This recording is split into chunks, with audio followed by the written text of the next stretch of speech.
This is Choco Ivoire, a state-of-the-art cocoa processing factory that was opened in October this year. It's located in the port city of San Pedro, which is in Ivory Coast. Choco Ivoire is the country's first domestic processing facility and could boost exports of cocoa liquor, which is used to make chocolate, to about 440,000 tons.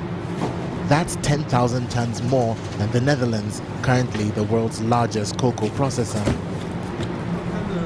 Ahmed Ame is the factory's general director. Ce qui a motivé en fait, nous sommes nés dans le cacao, We were born in cocoa. We started as farmers before we got into exporting. It's because of our passion for the industry that we asked ourselves, why not continue processing cocoa until we get to chocolate? We're now at the liquor stage, and then we'll start making cocoa butter, and, eventually, why not chocolate? San Pedro is one of the largest cocoa trading ports in the world and is only rivaled in the region by the country's commercial capital, Abidjan. But Choco Ivoire's success depends on a consistent supply of high-grade cocoa. Here in the town of Pontnero, farmers are slicing cocoa pods open, each time hoping that disease has not ravaged the beans inside. Exceptionally heavy rains experienced here this year has led to an increase in production, but the accompanying humidity has also spread black pod fungus and brought in pests which thrive in damp conditions. Cocoa farmer Kuman Kobonan is the breadwinner for one of the 700,000 families who rely on the sector.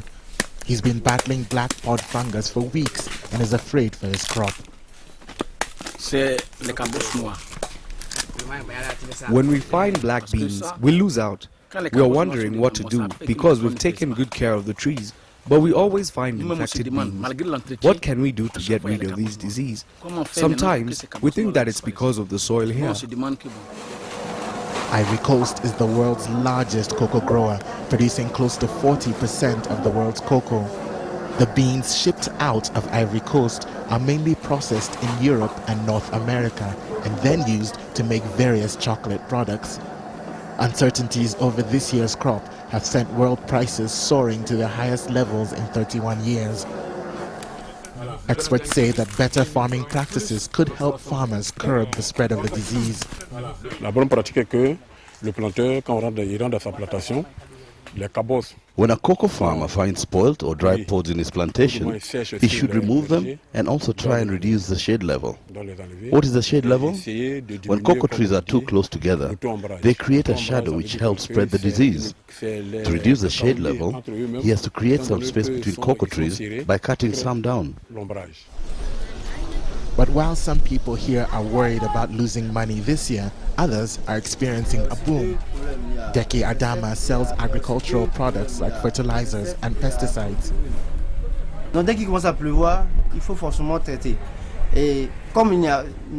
As soon as it begins to rain, the treatment has to start. It gets difficult to treat the disease once it has been allowed to spread. Farmers had to be made aware early, instead of waiting until the disease reaches the fields. Antifungal products are usually distributed from March or April, in an attempt to fight these parasites. Once they're in the fields, it is already too late. But disease, aging trees and ignorance are not the only problems plaguing the industry. The cocoa sector badly needs reforms in areas like pricing and land ownership, but elections meant to follow a 2002 to 2003 civil war have been postponed several times. The country's global supremacy in the cocoa sector was made possible by an influx of immigrant farmers in the 1960s. Immigrants now make up about 20% of the country's population of 20 million and continue to form the backbone of the economy. Incumbent President Laurent Gbagbo's supporters have in the past accused the Electoral Commission of including foreigners from neighboring Burkina Faso and Mali in electoral lists.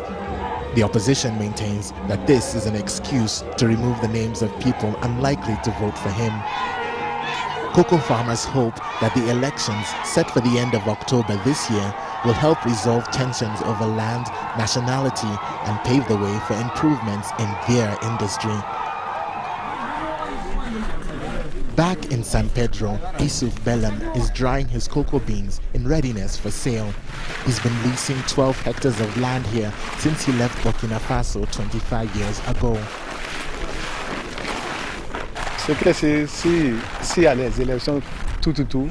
It is certain that once Ivorians vote and decide that foreigners can be better integrated, things will improve.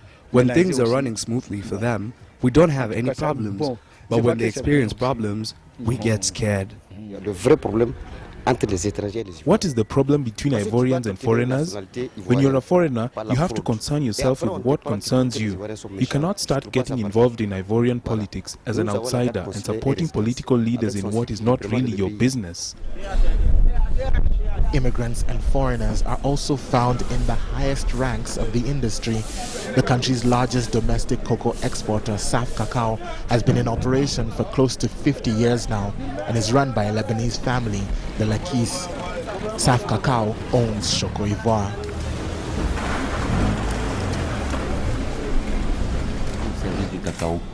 Ali is a third-generation Lakis and Saf Cacao's current director. Ce n'est pas concevable qu'en tant que premier producteur mondial de cacao, on ne soit It's hard to imagine that as the world's leading producer, we do not process cocoa. Countries are trying to develop their raw materials, including those from the developing world. Failing to transform cocoa before export to European, American and Asian countries beats logic. Cocoa processing adds value to the product, creates jobs, and can help us better control the productivity system of the raw material. If Saf Cacao gets the fair trade certification that it's after, then the farmers that supply the factory will be assured of competitive prices, better inputs, and more government attention and support to fight diseases and other challenges that face the industry. But it all hinges on the country's ability to undergo a peaceful political transition. Only then will the farmers that the country's economy relies on be able to start getting the help they need to satisfy the world's sweet tooth.